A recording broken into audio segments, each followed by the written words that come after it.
Your phone buzzes at 2 a.m. It's them. The person who destroyed your peace of mind months ago, suddenly apologizing, saying they've changed, that they miss you. But here's the disturbing truth. This isn't coincidence. It's psychological warfare, and they know exactly what they're doing. Welcome to the world of hoovering, a manipulation tactic so precise, so calculated, that it feels like your toxic ex has a sixth sense for your emotional state.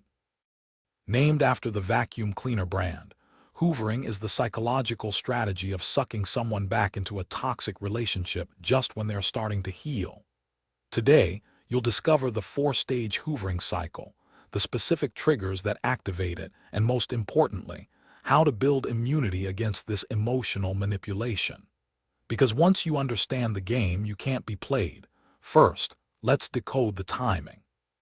Toxic people don't return randomly, they return when your social media shows you're happy, when mutual friends mention you're dating someone new, or when you've stopped talking about them entirely.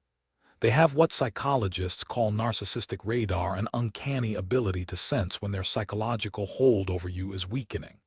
You see, when you were in the relationship, you provided something called narcissistic supply: attention, validation, emotional reactions. When that supply runs low because you're healing, they experience withdrawal symptoms. Not love, not genuine remorse. Withdrawal from the drug you unknowingly provided. The hoovering process follows a predictable four-stage pattern. Stage 1, the test. They'll send a seemingly innocent message, maybe a meme you used to laugh at together, or asking about something they left at your place. They're testing your responsiveness, measuring how much emotional control they still have. Stage 2, the escalation. If you respond even briefly, they interpret this as permission to intensify contact. Suddenly they're everywhere: your social media, your favorite coffee shop, asking mutual friends about you. Stage 3, the performance. This is where they pull out their most sophisticated manipulation tactics. False apologies, promises of change, even threats of self-harm. They're not trying to win you back because they love you, they're trying to re-establish. Stage 4 is the most insidious, the intermittent reinforcement trap. If they successfully hoover you back, they don't maintain the loving behavior that lured you in. Instead, they create an unpredictable pattern of affection and withdrawal, kindness and cruelty. This psychological technique is more addictive than consistent abuse because your brain becomes conditioned to chase those rare moments of validation. It's the same principle that makes gambling addictive. You never know when the next win will come, so you keep playing. Except in this case, you're not gambling with money. You're gambling with your mental health, your self-worth, and years of your life. But here's what they don't want you to know. Hoovering only works because they exploit your healing process itself.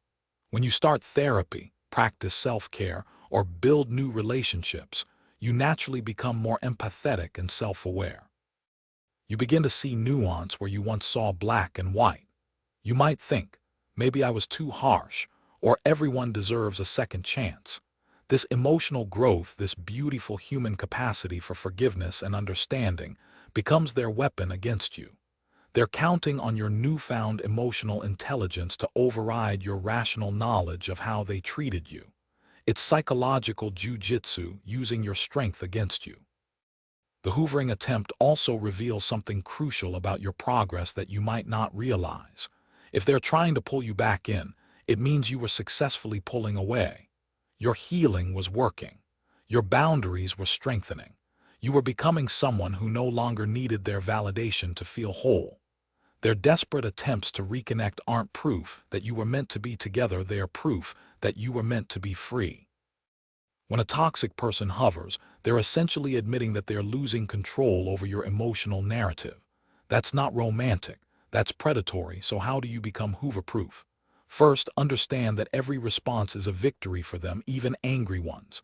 They don't care if you're cursing them out, they care that they made you react. Complete silence is your most powerful weapon. Second, document everything. Screenshots, timestamps, witness accounts. Hoovering often escalates to stalking, and you'll need evidence. Third, build what I call a reality anchor, a trusted friend who knew how bad things really were, who can remind you of the truth when their manipulative words start clouding your judgment. Fourth, Practice the future self exercise. When you feel tempted to respond, ask yourself, what will the version of me who has fully healed think about this decision? The most powerful thing you can do when a toxic ex tries to hoover you back is absolutely nothing. Your silence isn't just self-protection, it's self-respect. Every time you resist their manipulation, you're choosing the person you're becoming over the person you used to be. That's not cold. That's evolution. If you found this video valuable and want to continue building your defenses against manipulation, subscribe to this channel right now.